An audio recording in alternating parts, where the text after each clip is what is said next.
안녕하세요. 끝내주는 경제 임시 진행을 이틀째 맡고 있는 시사평론가 이승원입니다. 여러분 반갑습니다. 오늘 문희정 평론가와 함께 외신을 한번 짚어보는 시간을 갖겠습니다. 어서 오세요. 네, 안녕하세요. 네, 우리 외신을 항상 샅샅이파시는 분, 네. 제가 믿고 듣는 분, 네, 아침 저녁으로 만나서 반갑습니다. 반갑습니다. 네, 30분 정도 저희들이 시간이 있으니까 조금 구석구석 좀 파보도록 할게요. 이번에 전승절부터 해서 워낙 빅 이벤트들이 많았기 때문에 그렇죠. 할 얘기가 너무 많아요. 사실은. 김정은, 시진핑, 푸틴이 막루에 올라서 아주 끈끈한 척 했어요. 네. 일단은 뭐 보이는 건 굉장히 흥미로웠는데 일단 각자의 계산기가 따로따로 돌아가고 있는 상황이고 그렇죠. 어쨌든 66년 만에 이렇게 북중러가 밀착하는 모습을 보였는데 이게 어떤 의미가 있는 걸까요? 전반적으로. 근데 66년 만인데 66년 전의 상황하고 지금 상황은 완전히 다른 것 같아요. 네. 자, 그때는 말 그대로 냉전 체제잖아요. 그래서 북중러가 딱 화면에 잡히면은 이거는 어떤 대결 구도다. 네. 그리고 굉장히 1차원적이었어요. 단편적이었다라고 네네. 얘기를 하죠. 그리고 관계 자체가 단면적이죠. 그렇죠. 저 세 나라가 똘똘 뭉쳐서 그 반대편에 있는 나라들과 맞서겠구나라는 느낌을 그냥 딱 보면 알게 되는. 그렇죠. 예. 자, 그런데 66년이 지나서 똑같이 세 나라가 사진을 찍었어요. 네. 그런데 그 속내는 굉장히 다른 느낌입니다. 그렇죠. 네. 자, 그 모습을 바라보면서 저 세 나라가 똘똘 뭉쳐가지고 그 반대편에 있는 나라들에 맞서겠구나라는 느낌을 오던가요, 느낌이? 그렇기보다 뭔가 비즈니스 라이크 같은 그렇죠. 사업하는 듯한 느낌? 그렇죠. 그러기에는 66년 전에 비해서 세계는 너무나 복잡해졌고요. 서로의 이해관계가 너무 많이 얽혀버렸습니다. 맞아요. 네. 더 이상 천편일률적으로 우리 가치 외교를 해야 돼 또는 동맹 외교를 해야 돼 이런 전통적인 외교 이념에만 매몰돼가지고 네. 외교를 할 수 있는 세상이 아니게 됐단 말이죠. 네. 그래서 66년 만에 똑같은 상황이 재현이 됐는데 그 모습을 보면서 오히려 세상이 굉장히 복잡해졌고 국제관계가 국제정세가 더 복잡해져서 우리는 저 속에서 어떤 계산을 해서 나름대로 국익을 챙겨야 할까를 더 많이 생각하게 됐다는 거죠. 네. 그 외신도 보면 뭐 이제 주요 언론들 네. CNN이나 뭐 워싱턴 포스트, 뉴욕 타임즈, 뭐 파이낸셜 타임즈 많은 언론들이 엄청나게 집중 조명하는 그런 모습들도 보였는데 네. 외신들은 어떤 분위기인가요? 이렇게 어떻게 헤드라인을 잡느냐에 따라서 이들의 시각이 드러나잖아요. 그래서 저는 네. 그 외신들을 보면서 무슨 생각했냐면 정말 서구 중심적이다. 그들은 뭐 어쩔 수 없죠. 네. 그러니까요. 그래서 이걸 서구 중심적이라고 제가 인식하게 됐다는 것 자체가 역시 세상이 바뀌었다는 걸 제가 알겠는 게 대표적으로 어떤 네. 자, 일단 북중러 하면서 신냉전 체제라는 표현이 튀어나오잖아요. 네. 그러면서 서방 국가에 미국을 필두로 한 서방 국가에 맞서는 북중러가 다시 연대를 그리고 거기다가 심지어 반미 연대, 반 트럼프 연대라는 네. 단어까지 갖다 붙이고요. 네. 저는 가장 충격적인 그 헤드라인이 네. AFP였어요. 왜요? 세계를 무대로 한 중국의 쿠데타래요. 정말요? 중국에 쿠데타로 썼어요? 네. 자, 그러면은 도대체 약간 이 쿠데타라는 게 네. 원래 이제 정권을 가진 쪽이 있고 거기에 반기를 들어서 뭔가 튀어나오는 거잖아요. 그러니까 이게 서구 중심적이라는 거예요. 기존 질서를 완전히 뒤엎는 행위를 하고 있다. 그렇죠. 미국 서방 중심이어야 하는데 어디 감히 중국 혹은 그렇죠. 점점점 나라들이 이렇게 쿠데타를 하느냐. 그렇죠. 정치적으로 이런 그래서 의미군요. 이제 정말 서방 네. 국가에 맞서는 북중러의 새로운 연대가 시작되는 건가? 근데 그때는 예전에는 북중러가 중심이 됐고 그 세 나라가 확실히 목소리가 컸다면 네. 중요한 거는 이제는 그 나라들에 같이 따라붙는 나라들이 훨씬 더 많아졌거든요. 네. 그 부분에 대해서 우려를 하는 거죠. 네. 그래서 그 외신들은 저는 딱 두 가지 면에서 짚었다고 생각해요. 이렇게 북중러를 중심으로 신냉전이라는 측면에서 하나를 짚었고요. 네. 또 하나는 뭐냐면 이것 봐라. 트럼프가 결국은 이 일을 저질렀다. 맞아요. 미국 주도의 국제 질서에 결국은 트럼프가 균열을 냈다. 네. 그래서 이제는 미국 주도의 국제 질서가 더 이상 존재하지 않는 것에 대해서 서방 국가가 그걸 목도했고 충격을 받고 있는 상황이다. 네. 라는 식의 그 두 가지 시점으로 보고 있다는 맞죠. 거죠. 저는 왜 자기가 관심 있는 제목 혹은 내용에 더 아무래도 관심을 갖게 되다 보니까 눈에 네. 더 띈다고 하죠. 같은 제목을 달고 있어도 이게 정확히 얘기하면 반미보다 반 트럼프 기조인 것 같아요. 미국 언론들은 특히 그래 트럼프 네가 좀 잘했으면 쟤네들이 저렇게까지 안 할 텐데 그렇죠. 왜 6개월 만에 어떻게 무슨 일이 벌어지고 있는 거예요 지금 우리한테 이런 거죠. 미국 언론들은 좀 그렇게 바라보는 것 같아서 맞아요. 네, 그래서 트럼프가 더 트럼프 화가 났던 게 뭐냐면 네, 맞아요. 미국 그 소위 트럼프 대통령이 인터뷰하는 언론은 정해져 있잖아요. 폭스뉴스를 폭스뉴스. 비롯해가지고 극우 언론들하고만 인터뷰를 하잖아요. 그래서 상대적으로 소외시키는 가짜 페이크 뉴스라고 맨날 얘기하는 CNN을 CNN. 비롯해가지고 네. 우리가 흔히 아는 그 주류 미국 언론들은 다 일면이 시진핑, 푸틴, 김정은이었단 말이죠. 네, 특히 네. 시진핑 얘기가 많이 나왔어요. 그랬죠. 트럼프 대통령 입장에서 열받는 거죠. 아, 내가 세상의 중심인데 네. 온통 시선이 심지어 우리나라의 언론들조차도 그쪽에 쏠려 있는 거에 대해서 게다가 분석 기사들을 보면은 네. 이게 다 내 탓이라고 그러네라고 이야기를 하고 있잖아요. 네. 그래서 트럼프 대통령 입장에서는 본인들의 그 보도 태도가 얼마나 더 싫었을까. 맞아요. 그래서 예. 이제 X에 오전에는 아 뭐 별거 아니야 만날 수도 있지 이러다가 오후에는 갑자기 막 우리를 겨냥한 네. 뭐 견제하려는 움직임이다 이런 식의 또 완전히 상반되는 메시지를 하루에 여러 번 보냈더군요. 그러니까 그만큼 네. 본인도 아 나 신경 안 쓰고 내일 할 거야를 하고 싶고 그런 식으로 좀 쿨하게 보이고 싶었지만 절대 쿨할 수 절대. 없는. 네. 네. 트럼프 대통령이 그럴 리가 있나요? 반드시 짚고 넘어가죠. 계속 막 거슬리는 거야. 그렇죠. 네, 저들의 당연하죠. 모임이 그렇죠. 맞습니다. 일단 계속 거슬리게 한 게 뭐였는지 또 볼까요? 네. 후진타오 예전에 이제 후진타오 전 주석 뭐 장점인 전 주석 돌아가셨고 후진타오 전 주석의 자리를 이번에는 김정은이 차지했다고 해요. 네. 그러니까 2015년 10년 전에 당시 박근혜 대통령이 막루에 올라갔을 때는 시진핑이 있고 옆에 푸틴이 있었습니까? 아니요. 옆에 누구 있었죠? 바로 네. 그 장점인 후진타오 그다음에 띄어서 그러니까 푸틴 그다음에 박근혜 대통령 이런 식으로 그쵸. 있었죠. 그러니까 네. 시진핑을 가운데 두고 우리가 바라봤을 때 오른쪽은 그 중국 네. 내부 사람들이 있었고 왼쪽으로 시진핑 박근혜 이런 네. 식으로 돼 있었잖아요. 그래서 이번에 김정은이 가면 예전에 그 박근혜 전 대통령 그 자리에 설 것인가 아니면 양옆으로 푸틴과 김정을 배치할 것인가 여러 가지 관측들이 있었는데 러시아에서 이미 밝히긴 했었지만 그렇죠. 어쨌든 양쪽에 푸틴과 김정을 배치한 거잖아요. 네. 그리고 후진타오 전 주석 자리는 아예 이제 빼버린 거죠. 이분은 여전히 생존해 계신데 이렇게까지 이 시진핑이 네.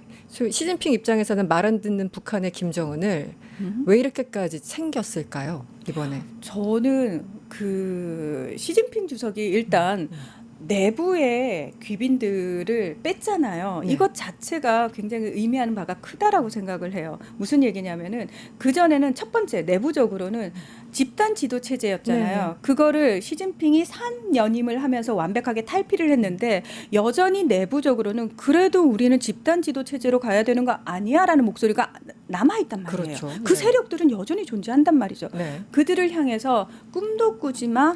이제 나는 중국만의 주석이 아니라 세계의 지도자로 거듭나는 자리야라는 걸 제대로 보여줬다라는 겁니다. 네. 다시 말해서 자, 중국의 전승절 행사가 단순히 중국에서 하는 귀한 가장 큰 행사가 아니라 이걸 명분으로 저 세계적인 지도자로서 내가 세계적인 리더십을 가진 사람으로 자리매김하는 자리로 완벽하게 네. 탈바꿈 시켰다라고 저는 생각을 해요. 네. 그래서 이제 내부적으로 나올 수 있는 목소리들 다 아예 다 이제 차단을 시켰다라고 생각을 하고 또 하나가 저희가 그 정말 엄청난 전승절 행사를 보면서 저는 사실 그 군인들이 까맣게 탄 얼굴과 오차 없는 그 움직임에 가슴이 아팠거든요. 네. 무섭더라고요. 예, 그런데. 저걸 준비하기 위해서 저들은 얼마나 고생을 했을까. 네. 근데 그게 곧 시진핑의 장악력을 상징한다라는 겁니다. 내가 군부를 완벽하게 장악하고 있으니까 더 이상 나와 관련해 가지고 실각설이라든지 그 어떤 얘기도 하지 마라는 네. 걸 대내외에 천명을 한 거죠. 그래서 저는 이번 80주년 전승절이 굉장히 뭐 10주년 단위로 크게 합니다의 차원이 아니라 이전의 시진핑이 아니고 세계적 지도자 시진핑을 저는 공헌한 천명한 자리였다고 생각합니다. 그리고 제가 알기로는 후진타오가 어쨌든 시진핑과 조금 그 대척점에 서 있고 네. 지금 이렇게 3연임까지 하는 거에 대해서 반대 의견을 냈던 분이어가지고 후진타오를 이제 예전에도 한 3년 전인가 회의장에서 거의 쫓아내는 갑자기, 예, 갑자기 모시고 나가는 그런 장면도 포착됐었죠. 그러니까 아예 그런 잡음들 없애고 그렇죠. 실각설도 없애고 차라리 그 자리에 그래 주변 국가는 다 나를 바라보고 있어. 그렇죠. 그래서 김정은을 그 자리에 앉힌. 네. 그리고 김정은 위원장의 중요성을 사실은 시진핑 주석도 알고 있다라는 거죠. 아니 너무 챙기더라고요 이번에 네. 보니까 그- 이상할 정도로. 네. 이게 일기 때 북미 정상회담 때까지만 해도 사실 김정은 위원장의 위상이 이 정도까지는 아니었는데 네. 그동안 너무 달라진 거예요. 네. 일단 러시아라는 너무 든든한 뒷배가 생겼고요. 그리고 트럼프 대통령이 자꾸 대놓고 김정은 위원장하고 얘기하고 싶어하고 북한에 트럼프 타워 건설하고 싶어하고 가고 싶어하잖아요. 자 그렇다면은 전 세계의 시선이 또 한 번 어디로 몰린다? 한반도로 모이게 되는 겁니다. 네. 자 그러면 저는 일기 때 그 북미 정상회담 열렸을 때 네. 시진핑 주석은 본인은 본의 아니게 소외당했단 말이에요. 거기에 들어갈 틈이 없었어요. 그랬죠. 굉장히 그게 내심 기분이 나빴어요. 왜냐하면 그 전까지 그래도 북한에 대한 어떤 통제력, 장악력을, 영향력을 가지고 있던 사람이라고 자부를 했고 네. 우리가 생각해도 중국이 그래도 목소리가 입김이 세지라고 생각을 했는데 그 과정에서는 중국이 아예 보이질 않았단 말이죠.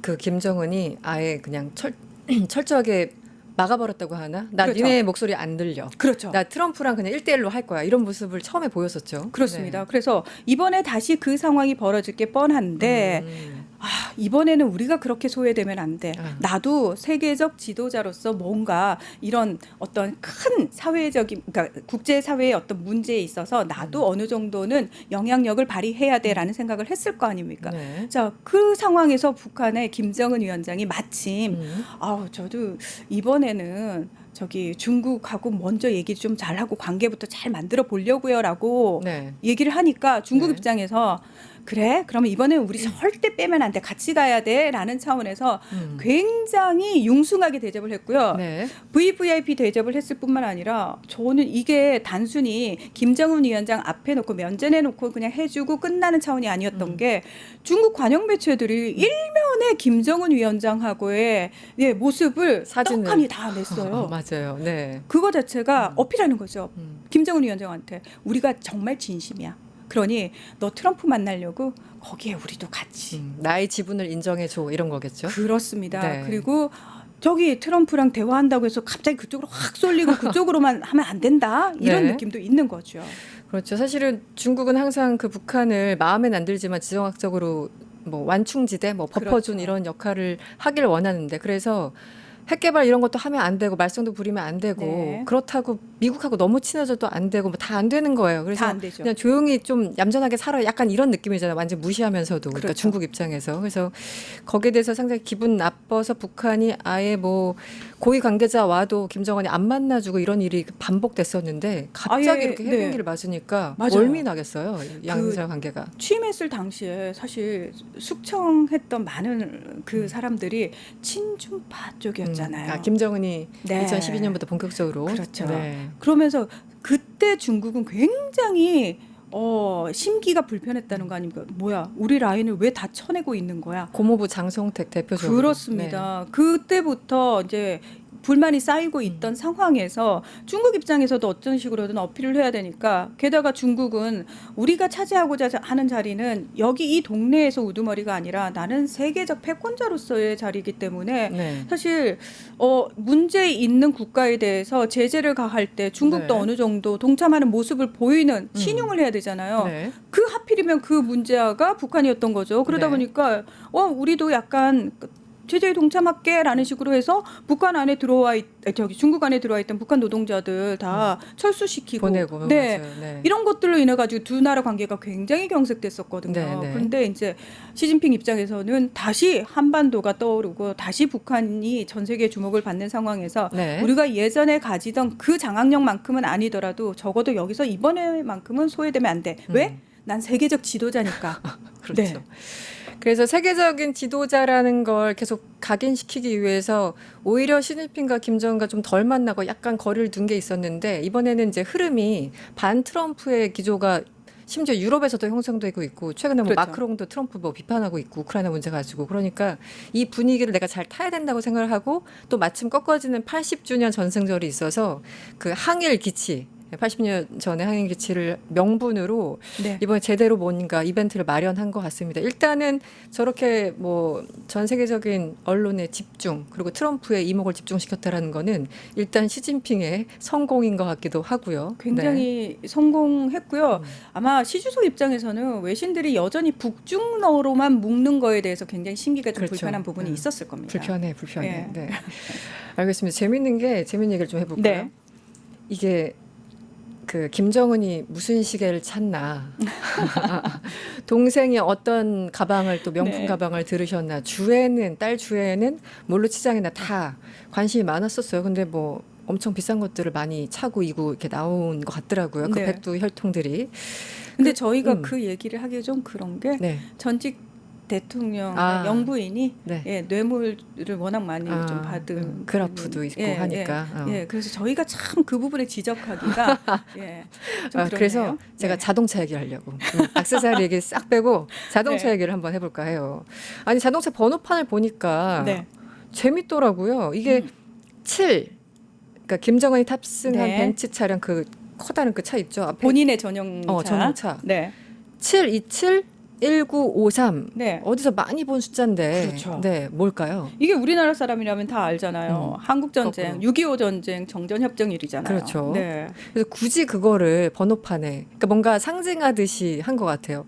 네. 그 북한은 이제 이 날을 본인들이 이제 승리했다 뭐 이렇게 얘기를 하잖아요. 중국도 그렇죠. 뭐 마찬가지고. 네. 그래서 보란 듯이 일부러 이 숫자를 달고 왔는데 역시 이 전체주의 국가들이나 이런 권위주의 국가들은 이런 걸로 뭔가를 계속 메시지 보내려고 하는구나. 아직까지 그럼요. 약간 유치하다는 생각도 들고 어떻게 보셨어요? 근데 그게 이제 우리가 근데 다 알아채잖아요. 외신들도 다 알아채잖아요. 알아채려고 단 것 같던데. 그러니까요. 네. 성공한 거죠. 그들 입장에서는. 아 그렇군요. 네. 알아챘으니까. 알아챘으니까 네. 우리가 하나하나 다 의미심장하게 보잖아요. 그러니까 니들 그거 보고 있는 거 우리 다 알아서 의미심장하게 하는 거야. 다 알아챘지? 우린 성공이라고 얘기를 하는데 사실 네. 이때 자기네가 승리했다라고 얘기하는 게 누구에 맞서서 승리했다는 거죠? 미 제국주의에 맞서서 승리를 했다는 네네. 거예요. 그러면서 북한이 중국이라든지 러시아, 소위 말해서 같은 사회주의 체제 국가들끼리 끈끈해지는 그 시점이 되는 그때잖아요. 네. 다시 한번 그때 그 영광을 네 이런 의미인 거죠. 그렇죠. 네. 북한은 항상 그렇죠.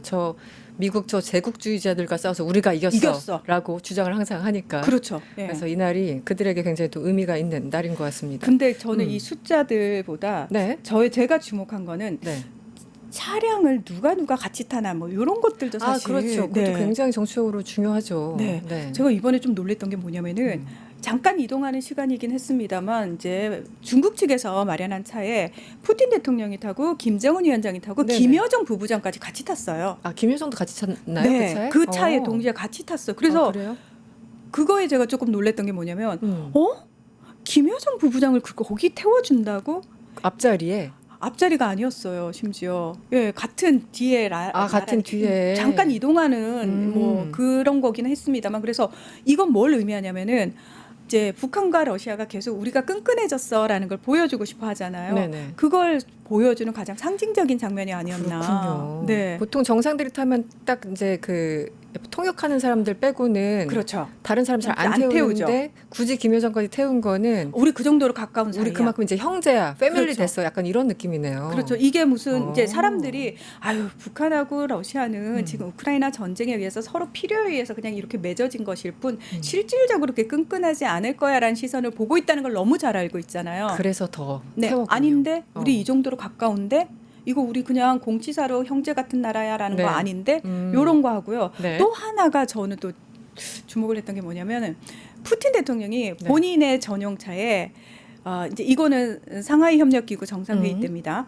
모디 인도 총리를 태워가지고 1시간 동안 네. 그 안에서 있었다는 거예요. 1시간을 있었다고요? 네. 차 안에서 거기서 정상회담을 한 거예요, 아예? 그러니까 우리 생각에는 1시간. 러시아하고 인도가 만났어요. 그러면은 이제 중국 측에서 마련해준 정상회담 장소가 있을 거 아니에요. 네. 거기를 갔어요. 갔는데 중요한 건 가기 전에 1시간 동안 그 차 안에 있었다는 거예요. 물론 같이 이동했어라는 명분은 너무 좋죠. 네. 그러면 왜 굳이 회담장에서 만나도 되는데 그 전용차에서 1시간을 같이 있었을까? 네. 이게 바로 저는 인도의 지금 속내, 복잡한 속내를 보여주는 상징적인 부분이라고 생각을 했어요. 트럼프 보고 있나? 네. 그런 거죠. 그런 거일 뿐만 아니라 네.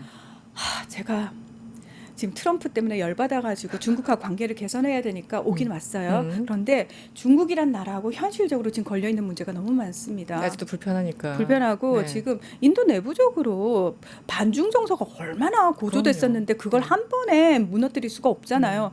그런 상황에서 그럼에도 불구하고 뭔가 액션은 취해야 되니까 오긴 왔는데 그렇다고 중국이란 나라를 완전히 믿을 수 없고 중국과 완전히 친해질 수 없는 상황에서 지금 모디 총리가 잡을 수 있는 가장 강력한 끈이 푸틴이라는 거예요. 그러네요. 왜? 네. 푸틴 대통령은 뭐 시진핑하고도 좋은 관계를 유지하지만 트럼프 대통령하고도 또 좋은 관계를 유지하잖아요. 네. 그렇기 때문에 중국이 듣지 못하는 그 사이에 러시아하고 인도 사이에 굉장히 뭔가 긴밀하게 나눴어야 할 이야기가 있지 않았을까. 그리고 모디 총리는 사실 전승절에는 참석을 안 하고 네. 갔거든요. 네. 아주 절묘하게 외교를 하고 있다라는 생각이 들어요. 역시 그쵸. 그 비동맹의 어떤 상징과 같은 인도가 SCO는 왔다가 바로 다음 날인 전승절은 난 거긴 안 갈래. 그렇죠. 네, 집으로 갔잖아요. 네. 줄타기 외교를 제대로 하고 있는 그렇죠. 거죠. 네. 그러니까 미국하고 척을 질 수 없다는 것도 너무 현실적인 문제고 그렇다고 중국하고 갑자기 확 가까워질 수도 없다는 것도 현실적인 문제고 악수할 때 봤더니 둘 다 안 웃어요. 네. 모디 총리도 안 웃고 시진핑도 안 웃고 저 사람들은 왜 저렇게 안 웃지? 우리 억지로라도 웃는 척이라도 하잖아요. 그런데 안 웃더라고요. 네, 그 정도로 사실은 현실이 녹록지가 않다는 거예요. 손을 잡고 있는데 다 동상이몽인 거죠. 그렇죠. 네. 그래서 그거 끝나고 이게 전후 시점 모르겠습니다만 왜 인도 총리가 네. 푸틴 손을 정말 우악스러울 정도로 꽉 잡고 그 전이죠. 네, 그 전이었군요. 그래서 시진핑 쪽으로 이제 가잖아요. 네, 그때 표정이 정말 밝았거든요. 네. 푸틴은 약간 부담스러워하는 그런 표정이었는데 그래서 지금 인도가 푸틴에 혹은 러시아 측에 얼마나 지금 의존하고 있는지 네. 왜냐면은 중국하고 원래부터 안 좋았고 트럼프한테 최근에 관세 50% 얻어맞으니까 지금은 이제 푸틴이 유일한 어떤 친구 약간 이런 느낌이었던 것 같아요. 네. 그래서 모디 총리가 연출하고 싶었던 사진이 그거예요. 그 세 명이 손을 잡고 웃고 있는 듯한 사진. 네. 그게 대서특필됐잖아요. 그렇죠. 외신들에서. 그 세 명. 네. 모디 총리는 그 사진이 너무 필요했어요. 내가 이거 찍으려고 왔다. 거의 이런 분위기로. 그렇습니다. 네. 어차피 전승절 열병식에서는 북중러예요. 자, 근데 이제 내가 7년 만에 중국을 방중하면서 중국을 오면서 상하이 협력 기구 정상회의 격을 확 올려놨거든요. 근데 왜 왔는지도 너무나 잘 알고 있어요. 외신들도. 네. 근데 그러기엔 너무 없어 보이는 상황이잖아요. 네. 근데 나 외교적으로 그래도 약간 역량이 있고 뭔가 제스처 뭔가 그래도 해라는 걸 보여주고 싶기에는 이 중요한 자 푸틴, 시진핑 이 중요한 사람과 인도가 손을 맞잡아야 돼요. 네. 트럼프 대통령님 보고 있나요? 이거 중요한 거예요. 네. 다 찍으셨죠? 네. 그리고 대서특필 됐어요. 모디 총리는 목적 달성하고 간 겁니다. 네. 트럼프가 네. 어떻게 나올까요? 이게 좀 많이 긁히신 것 같아요. 이거 보면서 뭐 아까 잠깐 얘기했지만 X의 글을 네. 저 음모를 우리를 겨냥해서 여러 가지 음모를 꾸미고 있다 이러면서 굉장히 화가 난 듯한 모습이고 제가 네. 오전에도 언급했습니다만 지금 국방부란 이름도 전쟁부라고 바꿔야 돼. 뭐 이렇게 굉장히 네. 좀 공격적으로 나가고 있잖아요. 근데 그런가 하면 제가 조금 전에 이제 우리 국내 언론을 봤는데 파이낸셜 타임즈 보도였나 봅니다. 원래 6월에 대만 측 인사들과 보셨나요? 네. 이 미국 측 인사들 만나기로 했는데 잠깐 캔슬을 했어요. 그래서 무슨 일이지 했더니 나중에 이제 중국 시진핑 만날 걸 대비해서 그러면 너무 이제 기분 나빠할까봐 대만을 늦게 몰래 만났다는 거예요. 미국 측에서. 이런 거 보면 연말에 시진핑과 정상회담 같은 거를 오히려 트럼프가 더 원하고 있는 것 같은데. 아니 근데 트럼프 대통령은 네. 이 사람은 너무 투명한 사람이잖아요. 예, 저희가 맨날 그 얘기, 투명하다고 얘기하잖아요. 네. 근데 기억을 잘 되살려 보시면은 트럼프 대통령은 대선 때부터 본인이 가장 만나고 싶어하는 사람 세 사람을 꼽았어요. 시진핑, 푸틴, 김정은. 근데 네. 1월 20일에 취임을 하거든요. 그런데 취임하기 3일 전인 1월 17일에 시진핑 주석한테 전화를 먼저 걸었어요. 트럼프 대통령이. 그때 먼저 걸었나요? 그렇습니다. 그래서 통화를 이미 굉장히 오래 했습니다. 네. 그러면서 나 시진핑하고 통화했거든. 나 시진핑 너무 만나고 싶어. 빠른 시일 내에 만나고 싶어. 그래서 그 당시에 외신에서 어떤 얘기가 나왔냐면 이거 취임하고 100일도 안 돼서 만날 수 있을 것 같아. 막 이런 얘기까지 나올 정도였어요. 네네. 그래서 실제로 물밑에서 엄청나게 이 미중 회담을 밀어붙이고 있다라는 얘기가 엄청 나왔는데 중국 측에서 계속 그걸 피하는 거죠. 왜? 그렇죠. 전화 안 받고. 그렇습니다. 트럼프 대통령이 원하는 방식에 중국은 맞춰줄 수가 없기 때문에 네. 그래서 계속 피하다 보니까 트럼프 대통령이 이제 조바심이 나니까 우리 이재명 대통령 만났을 때도 그 얘기했잖아요. 나 그때 시진핑 만나고 싶은데 어떻게 같이 갈래요? 같이 갈래요? 예, 그 얘기까지 하잖아요. 네, 예, 네. 본인을 숨긴 적이 없어요. 시진핑 늘 만나고 싶어요. 근데 시주석의 표정은 늘 똑같잖아요. 이렇게 그게 약간 해가지고 웃는 것도 아니고 우는 것도 네. 아니고 정말 애매한 표정이죠. 무표정으로 네. 무슨 생각하는지 모르게끔. 근데 늘 원론적인 얘기하죠.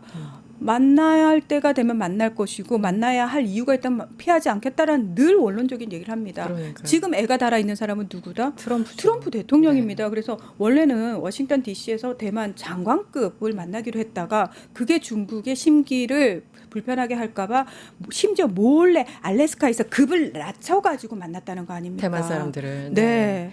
이게 참 웃긴 게 이 우방이라고 하는 동맹이라고 하는 지금 트럼프는 이 동맹들을 더 때리고 있는 상황이긴 합니다만 일본도 그렇죠. 우리도 그렇죠. 유럽도 어쨌든 15% 때리고 뭐 네. 다른 나라들은 19, 25 높이는 50까지 인도. 그런데 정작 중국과는 90일 유예합시다. 그럽시다. 그렇죠. 또 유예합시다. 90일 유예 또 합시다. 아니 중국에만 지금 너무 관대한 거예요. 가장 뭐 중국 나쁜 놈들 이러다가 물론 트럼프 혼자는 뭐 시진핑 주석에 대해서 나쁜 얘기를 한 적은 없어요. 뭐 중국에 대해서 겨냥해야 된다라고 하지만 시진핑 개인에 대해서는 욕한 적은 또 없더라고요. 그렇죠. 주변 사람들만 욕하고 있지. 그래서 이게 그 마크 루비오 국무장관이나 헤그세스 국방장관이나 이런 사람들은 정말 매파 소위 말하는 마가 세력인데 오히려 트럼프는 시진핑한테 뭔가 좀 우호적인 생각을 갖고 있는 거 아니야? 그래서 연말에 오히려 긍정적인 메시지가 나오는 거 아니야? 이런 와중에 대만도 몰래 만났다고 하니까 또 한 차례 지각 변동이 미중 사이에 있는 게 아닐까? 뭐 시진핑이 뭐 사랑한다고 트럼프가 사랑한다고 말하는 게 아닐까 연말쯤 가서 이런 상상을 하게 됩니다. 연말 네. 뭐 얼마 안 남았습니다만. 저는 이게 이제 결국은 중국한테 달려 있다고 생각해요. 키는 중국이 키는. 지고 있다. 네. 그럼 만날까 말까. 살짝. 만나줄까 말까 뭐 네, 그렇죠. 그거는 중국이 결정하는 문제라고 생각합니다. 지금 그러면 구도가 그렇게 돼버렸어요. 네. 그리고 너무 투명하게 읽히잖아요. 우리가 읽을 정도면 중국이 못 읽고 있겠습니까? 이미 그 이상을 알고 있겠죠. 자, 근데 마크 루비오라든지 피트 헤그세스 국방장관 말씀하셨잖아요. 그들은 계속해서 대중봉쇄를 이야기를 하거든요. 그렇죠. 근데 가만히 보면은 트럼프 대통령 자체가 뭔가 세게 이야기를 한 적이 없어요. 그러니까 시진핑 주석을 겨냥해가지고 네, 한 적이 개인에 없고 대해서는 네, 푸틴 대통령에 대해서도 실망이야. 요 정도까지만 얘기했지 네. 세게 얘기를 하지 않거든요. 그건 네. 뭐냐면 트럼프란 사람 자체가 제가 계속 말씀드리지 않습니까? 이 독재자들에 대해서 굉장히 우호적인 감정을 가지고 있다니까요. 네. 지금 마코 루비오도 사실 중국 전승절이라든지 네. 이것과 관련해서 굉장히 세게 발언을 막 하고 있잖아요. 근데 트럼프 대통령에서 나오는 신호는 다른 게 나와요. 저는 우리가 계속 얘기하죠. 우리가 바라봐야 할 곳은 어디? 트럼프 대통령의 입. 네. 주변에서 무슨 얘기를 하든 그건 상관이 없다. 결국은 트럼프 대통령이 입에서 무슨 얘기가 나오는지가 제일 중요하다. 트럼프 대통령은 시진핑 주석을 만나고 싶어 한다. 그래서 중국 측이 만약에 전향적으로 뭔가 미국이 이렇게 얘기를 잘 해준다면 그래요. 만납시다 할 수도 있다. 중요한 건 중국의 마음이다. 네.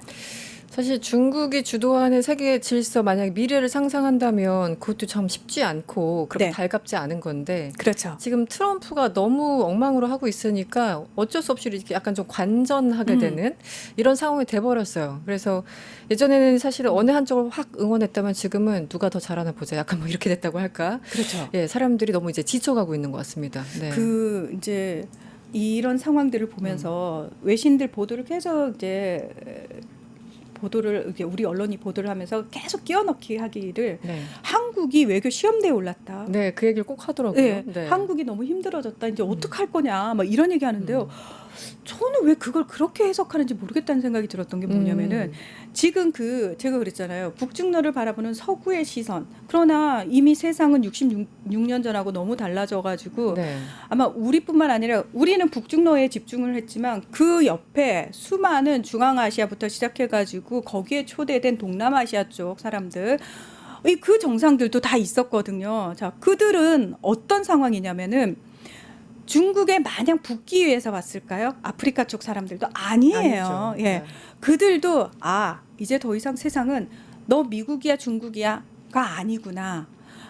미국한테 얻어먹을 게 있고 중국한테 얻어먹을 게 있겠구나라는 네. 생각에 그러면 지금은 중국이 뭘 해준다고 하니까 네. 왔어요. 실제로 중국이 상하이 협력기구 정상회의 끝나고 나서 약속들을 했어요. 저는 굉장히 재밌었던 게 뭐냐면은 그 본인들의 상하이 협력기구의 그 협력 국가들을 향해서 네. 작지만 아름다운 100개의 민생 프로젝트라는 걸 중국이 내놨어요. 네. 네. 근데 이 표현이 어디서 나온 거냐면 트럼프 대통령이 감세 법안을 추진하면서 크고 아름다운 하나의 법안 네. 이 이름을 그 붙였거든요. 감세법안. 네네. 네. 저는 그거 중국이 데자뷰구나. 네. 아. 우리는 작지만 아름다운 100개의 네. 민생 프로젝트를 우리의 협력국들에게 줄 거예요. 우리는 우리만 생각하지 않아요. 라는 걸 제대로 보여줬다는 거예요. 그러면은 그 나라들은 오케이 중국한테 얻어먹을 거 있으니까 왔어요. 자 그러면 우리는요. 저는 이 상황에서 네. 야 한국 몸값이 올라가겠는데 라는 생각을 했어요. 오히려 왠지 아세요? 실력이 있고 능력이 있으면 결국은 살아남는 거고 많은 네. 나라들이 야 이제는 근데 미국이나 중국에 어느 한쪽으로 붙지 않는다는 건 무슨 얘기냐면 얻을 수 있는 양쪽으로 얻을 수 있지만 얻을 수 있는 크기가 작다라는 걸 의미하거든요. 그렇죠. 네. 자 그렇게 되면 이 나라들 입장에서 그러면 또 다른 나라 능력이 있는 또 다른 나라가 필요하겠는데라는 생각을 할 거 아닙니까? 네. 그 대표적인 나라가 한국이라는 거죠. 네. 우리는 뭐든지 다 가능한 나라입니다. 다 가능하다. 그렇습니다. 알겠습니다. 오늘 여기서 마무리를 해야 될 것 같습니다. 지금까지 문희정 평론가와 국제 이슈 살펴봤습니다. 오늘 고맙습니다. 네 고맙습니다. 파타타타 증권통합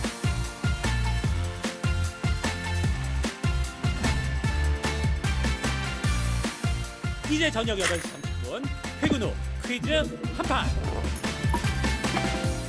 혼자 하지 마세요. 같이 해요. 매일 저녁 8시 30분 많은 참여 바랍니다.